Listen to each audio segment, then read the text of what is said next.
नमस्कार दोस्तों, स्वागत है आपका हमारे चैनल कहानियों की दुनिया में। तो आज की कहानी है शेख चिल्ली के कारनामे। शेख चिल्ली चले चोरों के संग चोरी करने। तो चलिए शुरू करते हैं।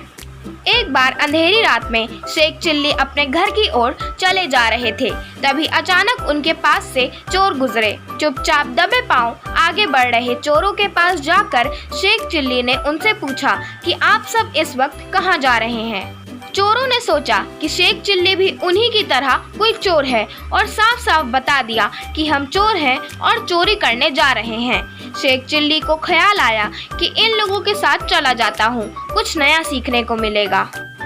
यही सोचकर उन्होंने चोरों को कहा कि मुझे भी अपने साथ ले चलो। पहले तो चोरों ने मियां शेख चिल्ली को मना कर दिया, पर बार बार मन्नतें करने पर उन्होंने उन्हें भी साथ ले लिया। चोरों ने एक रिहायशी इलाके में बने आलीशाना मकान में चोरी करने का फैसला किया, जिसमें एक अकेली बुढ़िया रहती थी। और फिर चारों घर के अंदर घुस गए और उनके पीछे पीछे शेख चिल्ली भी हो लिए। चोरों ने उन्हें हिदायत दी कि जैसा हम कहें वैसा ही करना और हमेशा छुपे रहना।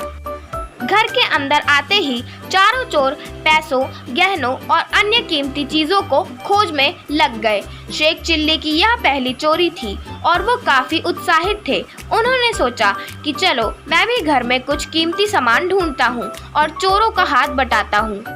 खोज करते करते शेख चिल्ली घर के रसोई घर पर जा पहुँचे। वहाँ से खीर पकने की खुशबू आ रही थी। शेख चिल्ली के मुंह में पानी आ गया। चोरी करने का ख्याल अब उनके दिमाग से पूरी तरह से जा चुका था। अब उन्हें किसी भी कीमत पर वहाँ पक रही खीर खानी थी।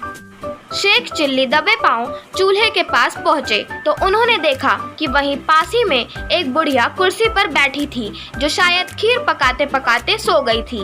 खीर को ख्यालों में खोए शेख चिल्ली भूल ही गए कि वो एक चोर हैं। उन्होंने फटाफट एक प्लेट में खीर निकाली और मजे से खाने लगे।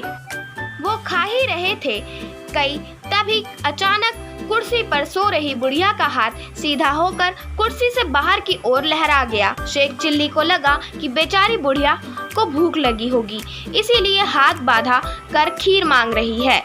इसी नेक सोच के साथ उन्होंने पतीले से एक प्याला खीर भरकर बुढ़िया के हाथ पर रख दिया। गरम खीर के प्याले की तपन से सो रही बुढ़िया तिलमिला उठी और चोर चोर चिल्लाने लगी।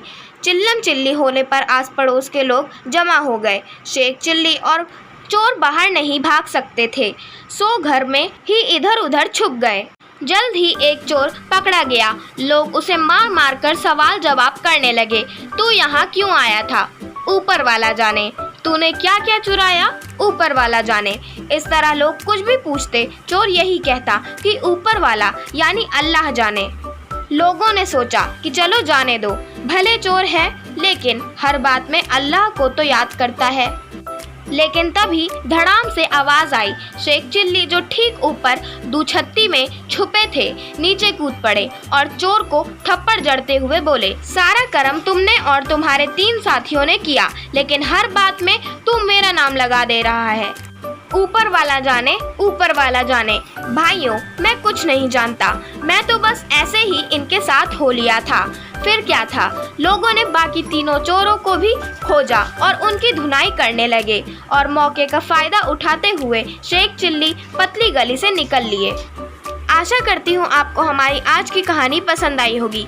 अगर आपको हमारी आज की कहानी पसंद आई हो तो चैनल को सब्सक्राइब करें, वीडियो को लाइक करें और बेल आइकन दबाना ना भूलें। कमेंट कर ज़रूर बताएं कि आपको किस प्रकार की कहानियाँ पसंद हैं। धन्यवाद।